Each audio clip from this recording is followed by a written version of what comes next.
मोदी जी, आपकी एक अपील पर देश की जनता ने थाली भी बजाई, ताली भी बजाई, हर घर पर दीपक भी जलाए। अब आपकी एक अपील पर जनता सोना भी नहीं खरीदेगी, डीजल पेट्रोल भी कम खर्च करेगी, विदेशी उत्पादों का बहिष्कार भी करेगी, विदेशों में घूमने भी नहीं जाएगी। लेकिन जनता की आपसे एक अपील है कि नमस्कार, आप जुड़े हैं मुद्दे की बात में कृष्ण कौशिक के साथ। मुद्दे की बात में आज हमारा प्रधानमंत्री मोदी से सीधा सवाल। मोदी जी, एमआरपी के नाम पर जनता के साथ लूट की खुली छूट क्यों? मोदी जी, जब कंपनियां अपने उत्पाद पर एमआरपी रेट लिख सकती हैं तो उसके ऊपर उत्पाद की लागत मूल्यों को क्यों नहीं अंकित कर सकती? अगर ऐसा होगा तो ग्राहक को यह पता होगा कि वह जो सामान खरीद रहा है उसे बनाने में कंपनी की कितनी लागत आई है। मोदी जी, दवाई के जिस पत्ते को दवाई कंपनी मेडिकल स्टोर संचालक को 10 रुपए में देती है, मेडिकल स्टोर संचालक उसी 10 रुपए के पत्ते को ग्राहक को 90 रुपए में बेच देता है। मेडिकल स्टोर संचालक आम जनता की जेब पर डकैती इसलिए डाल जाता पाता है क्योंकि उसके ऊपर एमआरपी के रेट 90 रुपए लिखे होते हैं। जब उसी सॉल्ट की जेनेरिक दवाइयां सस्ती मिल सकती हैं तो अन्य दवा कंपनियों द्वारा बनाई जा रही दवाइयां सस्ती क्यों नहीं? मोदी जी, बात सिर्फ दवाइयों की नहीं है, दवाइयों पर होने वाली लूट की कलई तो इसलिए खुल गई क्योंकि मीडिया के माध्यम से इस तरह की लूट को पहले भी उजागर किया जाता रहा है। मोदी जी, एमआरपी के नाम पर यह लूट अकेले दवाइयों में नहीं है, यह लूट अधिकतर चीजों में है जिनका उपयोग आम जनता रोजमर्रा के दिनों में करती है। स्कूलों में प्राइवेट पब्लिशर की किताबों पर अंकित एमआरपी की वजह से जनता की जेब पर डकैती डलती है। अस्पतालों में स्टंट के नाम पर लूट, पेसमेकर के नाम पर लूट और खाद्य पदार्थों में एमआरपी के चलते जनता की साथ लूट होती है। कैसे 100-125 रुपए में बिकने वाली मूंग की दाल हल्दीराम के नमकीन के पैकेट में पहुंचते ही 300 रुपए किलो हो जाती है। इसलिए मुद्दे की बात यह है कि कंपनियां अपने उत्पादों पर अपने उत्पाद का लागत मूल्य अंकित क्यों नहीं करती? इस मुद्दे को लेकर अखिल भारतीय ग्राहक पंचायत ने भी प्रधानमंत्री मोदी के नाम ज्ञापन भेजकर एमआरपी को लेकर नीति निर्धारित करने की मांग की है। इस मुद्दे को लेकर जब हमारी अखिल भारतीय ग्राहक पंचायत के प्रांत संगठन मंत्री मुनीष शर्मा से बात हुई तो उन्होंने चौंकाने वाले तथ्य हमारे सामने रखे। आप खुद सुन लीजिए मुनीष शर्मा ने क्या कहा। अभी अखिल भारतीय ग्राहक पंचायत पूरे देश में एक एमआरपी को लेकर एक जन जागरण का कार्य करने वाली है, जिससे एमआरपी विषय की जो पूरी कलई है वो सब लोगों तक पहुंचे, इसको जन जन तक पहुंचाया जाए कि एमआरपी है क्या चीज़। तो इसके लिए अभी एक हमारे केंद्रीय नेतृत्व ने एक 25 तारीख को जंतर मंतर पर एक रैली के रूप में एकत्रित किए जाएंगे सभी कार्यकर्ता पूरे देश से, और माननीय प्रधानमंत्री जी, माननीय अपने वित्त मंत्री जी, माननीय उद्योग मंत्री जी, वाणिज्य मंत्री एवं उपभोक्ता मंत्री, इन सबको ज्ञापन दिया जाएगा। इससे पहले पूरे देश में एक अभियान के रूप में, जन जागरण के रूप में 20 तारीख से और 25 तारीख के बीच में प्रत्येक जिला केंद्र पर डीसी, डिस्ट्रिक्ट मजिस्ट्रेट और इन सबको अपने ज्ञापन दिया जाएगा। साथ ही साथ जहां स्थानीय कार्यकर्ता रहते हैं वहां लोकल सांसद, वहां के स्थानीय सांसद को भी ये ज्ञापन माननीय प्रधानमंत्री जी के नाम भेजा जाएगा। इस ज्ञापन में क्या आपकी डिमांडें हैं? हमारी डिमांड है कि एमआरपी जो विषय है, एमआरपी जो अपने मैक्सिमम रिटेल प्राइस है, इसके पीछे कोई नीति बनाई जाए।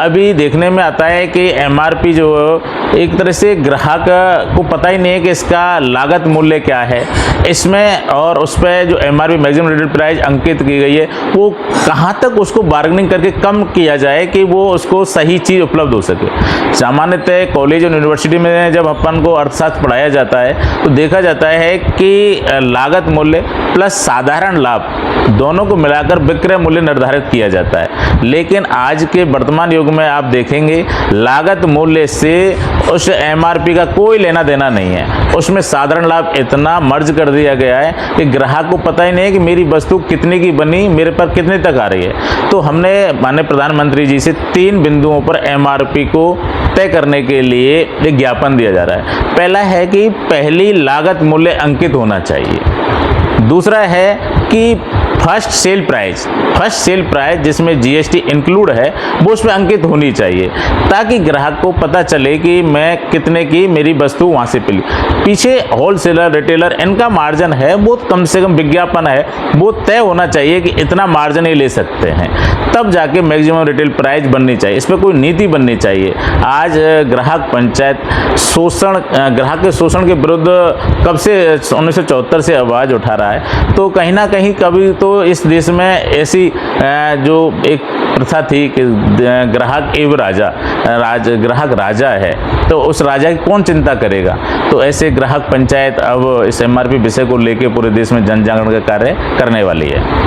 ऐसे कोई उत्पाद है जिनका आप बता सकते हैं कि बहुत महंगी दर में बेचा रहे हैं और बहुत सस्ते रेट पे आ रहे हो? सामान्यतः आप हर चीज़, कोई ऐसी चीज़ नहीं है जो सामान्यतः लागत मूल्य पे आपको मिल रही हो।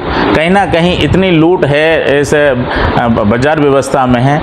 ये पहले कंज्यूमर ओरिएंटेड मार्केट था, ग्राहकोन्मुखी, ग्राहक की चिंता करने वाला मार्केट। आज मार्केट ओरिएंटेड बाजार हो गया है। एक तरह से आप कस्टमर को देख के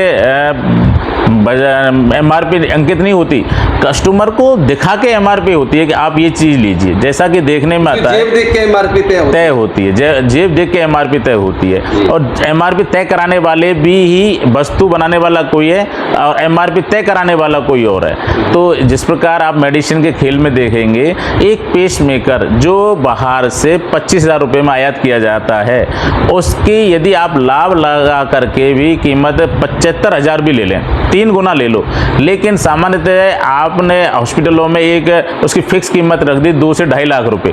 तो आप देखिए कहीं पेसमेकर 25,000 का, वो 2.5 लाख रुपए में 8 गुना कीमत। ग्राहक को तो पता ही नहीं कि आ कितने का रहा है। तो ये कहाँ की एमआरपी है। इस प्रकार ही एक 4 लाख का हृदय वाल्व, वो आप मार्जिन के साथ 8 लाख रुपए तक लगा लीजिए, लेकिन उस पर एमआरपी आप देखिए 26 लाख। आपने अभी कोविड में इंजेक्शन चले, उनका बाहर आपके जानकार हैं कोई फार्मास्यूटिकल कंपनी के, तो वो आधे रेट में मिल रहा है। मेरे जानकार नहीं है तो मुझे उससे कई ज़्यादा महंगा मिल रहा है। तो दवाइयों के में तो है ही है जो सब लोगों को, क्योंकि दवाई एक जीवन आवश्यक दवाई है, सभी जागरूक हैं इसके प्रति। तो इसमें सबको पता है कि इतना एमआरपी में विसंगतियां हैं। क्या सामान्य और चीज़ों में हमें पता है क्या? तो इसकी कोई एक निर्धारण नीति बननी चाहिए कि एमआरपी इतनी अंकित होगी। धन्यवाद। तो आपने सुना, मुनीष शर्मा कह रहे हैं कि किस प्रकार 25,000 रुपए में आयात करके मंगवाए गए पेसमेकर को 2 से 2.5 लाख रुपए में बेचा जाता है। जी हां, आप सही सुन रहे हैं, 8 से 10 गुना अधिक रेट पर। इसी तरह उन्होंने बताया हार्ट वॉल्व में 4 लाख रुपए में मंगवाया जाता है, जिसके ऊपर 26 लाख रुपए की एमआरपी पर उसे भारत में बेचा जाता है। यह तो मोदी जी सिर्फ एक उदाहरण मात्र है। इस देश का आम नागरिक इस एमआरपी के खेल में रोजाना कदम कदम पर लुटता है। मोदी जी, आपकी एक अपील पर देश की जनता ने थाली भी बजाई, ताली भी बजाई, हर घर पर दीपक भी जलाए। अब आपकी एक अपील पर जनता सोना भी नहीं खरीदेगी, डीजल पेट्रोल भी कम खर्च करेगी, विदेशी उत्पादों का बहिष्कार भी करेगी, विदेशों में घूमने भी नहीं जाएगी। लेकिन जनता की आपसे एक अपील है कि आप उत्पादों पर लागत मूल्य अंकित कराएं और मुनाफे के परसेंटेज को निर्धारित कराएं। आप नहीं करेंगे तो कौन करेगा? क्योंकि जनता की एकमात्र उम्मीद आप हैं। उम्मीद करते हैं प्रधानमंत्री जनता की अपील को सुनेंगे। अंत में मुद्दे की बात की भी आपसे एक अपील, हम आपके मुद्दे उठाने के लिए जो खबरें बनाते हैं उनमें बड़ी मेहनत और समय लगता है। हमारी इस मेहनत की सार्थकता तभी है जब आप हमारी पोस्ट को ज्यादा से ज्यादा शेयर करेंगे। आप में से बहुत सारे लोग हमारे व्हाट्सएप पर तो खूब कमेंट करते हैं, अपनी राय देते हैं, लेकिन आपके कमेंट की राय की सार्थकता तभी होगी जब आप हमारे चैनल के कमेंट बॉक्स में जाकर अपने कमेंट और राय देंगे। आप हमारे YouTube चैनल को सब्सक्राइब करें और फेसबुक और इंस्टाग्राम पेज को जरूर फॉलो करें। अगर आप ऐसा करेंगे तो आपकी आवाज प्रधानमंत्री के कानों तक पहुंचेगी। अगर यह बात प्रधानमंत्री के कानों तक पहुंच गई तो इस पर एक्शन जरूर होगा, क्योंकि यह मोदी की गारंटी होगी। आप जुड़े हुए थे मुद्दे की बात में कृष्ण कौशिक के साथ। आपके साथ किसी अन्य महत्वपूर्ण मुद्दे के साथ फिर जुड़ेंगे। हमारे साथ जुड़े रहने के लिए आपका बहुत बहुत धन्यवाद।